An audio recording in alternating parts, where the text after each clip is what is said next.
10월 22일에 만나는 하나님 말씀은 예레미야 50장 21절로 32절 말씀입니다. 하나님의 분노의 무기, 교만한 자를 향하다. 50장은 바벨론 심판에 대한 말씀이고 이제 세 번째 본문을 맞이하게 됩니다. 어제 본문에 이어서 바벨론과 유다의 관계가 어떠한가 하는 것을 살펴보게 되는데요.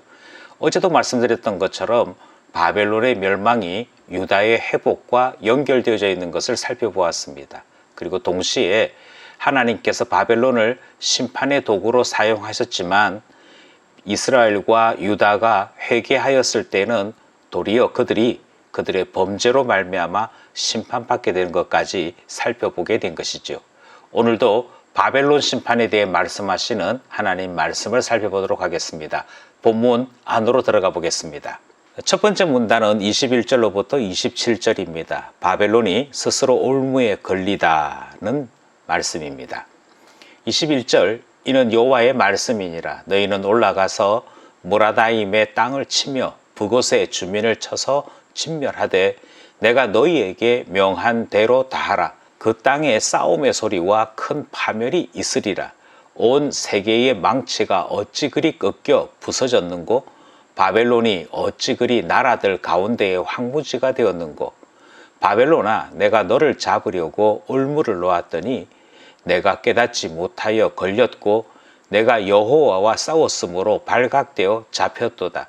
여호와께서 그의 병기창을 열고 분노의 무기를 꺼내면 주 만군의 여호와께서 갈대아 사람의 땅에 행한 일이 있음이라.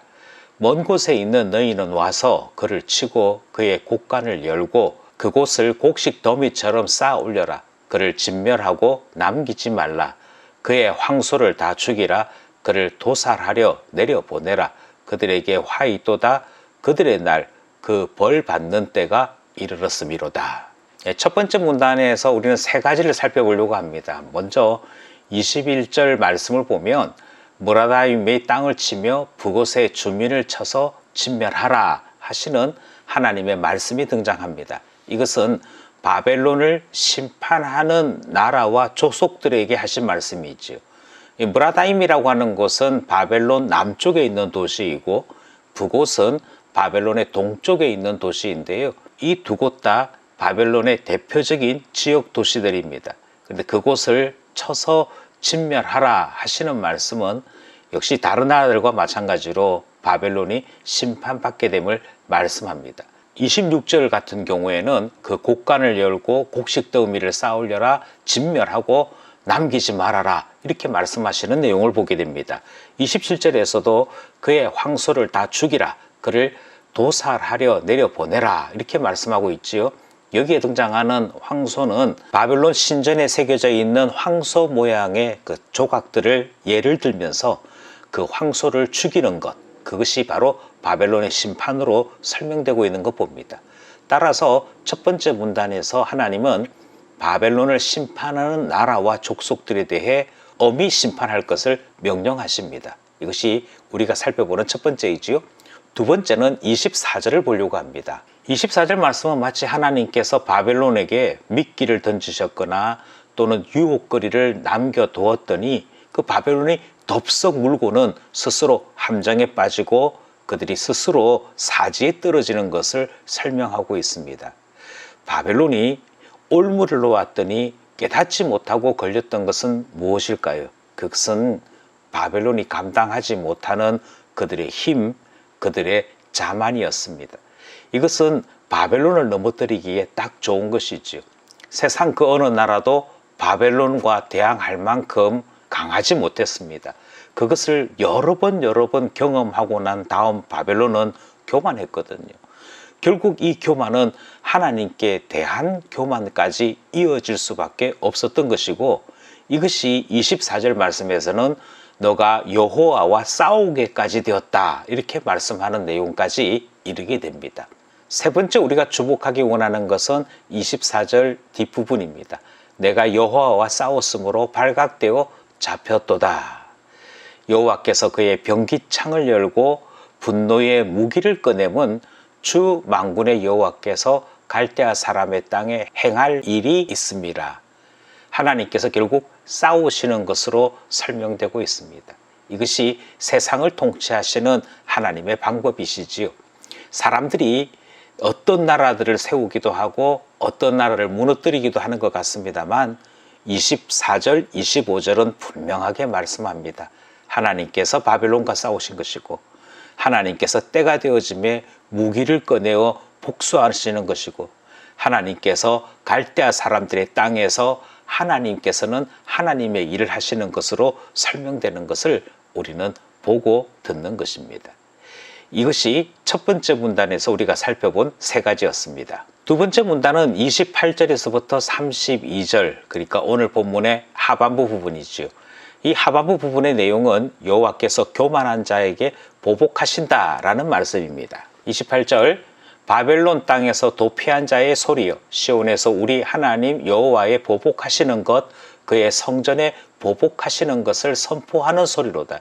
활 쏘는 자를 바벨론에 소집하라. 활을 당기는 자여 그 사면으로 진을 쳐서 피하는 자가 없게 하라. 그가 일한 대로 갚고 그가 행한 대로 그에게 갚으라. 그가 이스라엘의 거룩한 자 여호와를 향하여 교만하였습니다. 그러므로 그날에 장정들이 그 거리에 엎드러지겠고 군사들이 멸절되리라. 여호와의 말씀이니라. 주 만군의 여호와의 말씀이니라. 교만한 자여 보라, 내가 너를 대적하나니 너의 날 곧 내가 너를 벌할 때가 이르렀음이라. 교만한 자가 걸려 넘어지겠고 그를 일으킬 자가 없을 것이며 내가 그의 성읍들에 불을 지르리니 그의 주위에 있는 것을 다 삼키리라.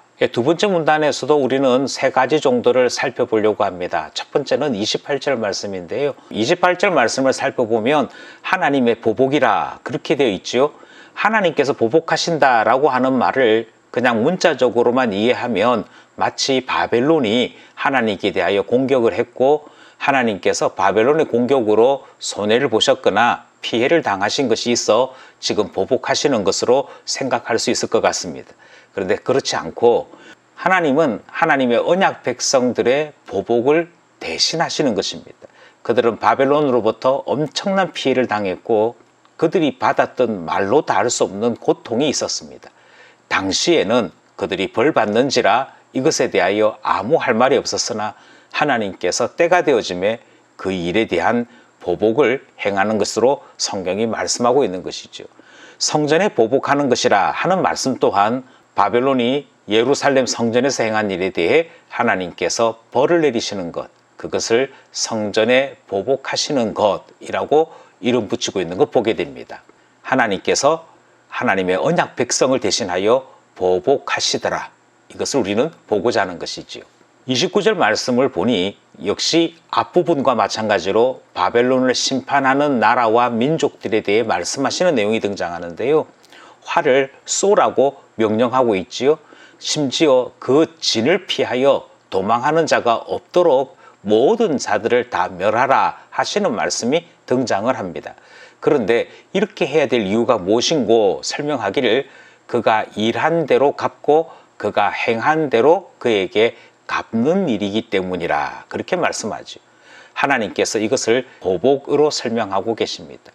그러니까 유다의 관점에서 보면 하나님께서 보복하시는 것이지만 바벨론이라고 하는 당사자의 입장에서 보면 바벨론이 행한 대로 갚으시는 것이 하나님의 심판이라 그렇게 말씀하시지요.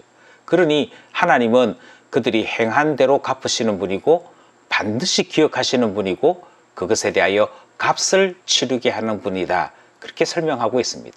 이것을 요한계시록에서는 신원의 날이라 그렇게도 표현하고 있죠.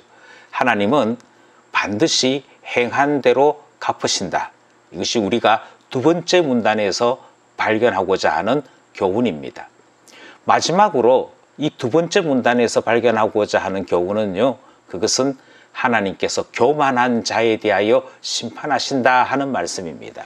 30절 말씀 보면 장정들이라도 엎드러지고 군사들이라도 군인들이라도 멸절된다 이렇게 말씀하십니다. 철저한 하나님의 심판이 일어나는데 그 이유를 29절과 31절이 각각 교만하기 때문이라 그렇게 말씀합니다. 특별히 31절 말씀 보면 교만한 자여 보라 내가 너를 대적하나니 너의 날 곧 내가 너를 벌할 때가 이르렀음이라 그렇게 말씀합니다. 교만을 하나님은 참으로 싫어하십니다. 교만한 것에 대해 하나님께서 얼마만큼 싫어하시는지는 구약의 역사가 설명을 하고 있고 구약 지혜서들이 동일하게 고백하고 있지요. 하나님은 교만한 자와 싸우십니다. 하나님은 교만한 자에 대하여 대적하신다. 이것이 오늘 우리가 읽은 본문에 기록된 하나님 말씀입니다. 여기까지 우리 본문 말씀을 살펴보았습니다. 우리가 함께 나눈 교훈들을 세 가지 정도로 다시 한번 요약하고자 합니다. 먼저 24절 말씀을 보려고 하죠. 바벨론아 내가 너를 잡으려고 올무를 놓았더니 그렇게 말씀하는 것 우리가 나누었습니다. 하나님은 바벨론을 심판하시는 이유를 분명하게 말씀하십니다. 그것은 바벨론이 심판의 도구로 하나님께로부터 막강한 권력을 부여받았으나 너무 지나치게 그 권력을 휘둘렀던 것입니다. 하나님께서 맡긴 것보다 더 지나치게 악을 행하였을 때 하나님은 그 바벨론을 향해 너가 스스로 놓여진 올무에 빠졌다 이렇게 말씀하시는 것 보지요. 하나님은 심판하시는 분이십니다. 심판하시는 하나님은 바벨론이 과하게 행한 것 또한 심판하십니다. 결국 바벨론은 그가 부여받은 권력을 감당할 만한 자제력이 없었던 것이지요. 우리 또한 그러할 것입니다. 왕관을 바라며 살아가지만 왕관의 무게를 감당할 수 없다면 그것은 그 스스로를 무너뜨리는 위험이 될 것입니다. 하나님은 올무를 놓았다라고 말씀하십니다. 우리 안에 있는 욕심, 우리 안에 있는 죄가 우리 스스로를 파멸하지 않도록 쳐서 복종하여 말씀대로 살아가는 우리 되어야 할 것입니다. 27절에 그들의 날 그 벌 받을 때가 이르렀음이로다 라는 말씀이 있었지요. 바벨론이 유다를 정복할 때만 해도 바벨론은 영원한 나라로 보였습니다.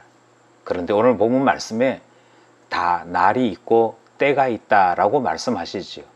그리고 그 날이 있고 때가 있다고 말씀하신 하나님께서 말씀하신 대로 그 영원할 것 같은 나라도 문 닫게 하시는 심판을 우리에게 말씀하십니다.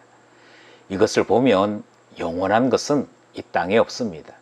전도서의 말씀도 동일하게 우리에게 가르치지요. 모든 것은 다 때가 있고 잠시 있습니다. 그러니 잠시 있는 것에 우리의 마음과 인생을 쏟아서는 아니 될 것입니다. 우리의 생각과 우리의 바람과 우리의 모든 것은 영원하신 하나님을 바라며 살아가는 우리 되어질 때 후회할 것이 없는 삶을 살아갈 수 있는 것이지요. 마지막 세 번째는 29절 말씀입니다. 그가 이스라엘의 거룩한 자 여호와를 향하여 교만하였습니다. 하나님께서는 계속해서 바벨론의 범죄를 하나님께 대하여 교만한 것이라 그렇게 말씀합니다. 권세를 주시고 기회를 주신 하나님의 뜻은 생각지도 아니하고 자기 교만에 취하여서 마음대로 악행을 저질렀던 바벨론을 하나님은 심판하십니다. 이처럼 하나님에 대하여 교만한 것은 반드시 심판받습니다. 하나님 앞에 항상 겸손하게 살아가는 우리 되어야 할 것을 말씀을 통해 배우게 되는 것이지요. 겸손히 하나님 앞에 그렇게 우리의 삶을 살아갈 수 있을 때 하나님께서 우리에게 긍휼과 은혜 베푸시는 줄을 믿는 것입니다. 오늘도 기도와 말씀으로 함께하는 우리 모두가 되기를 간절히 소원합니다.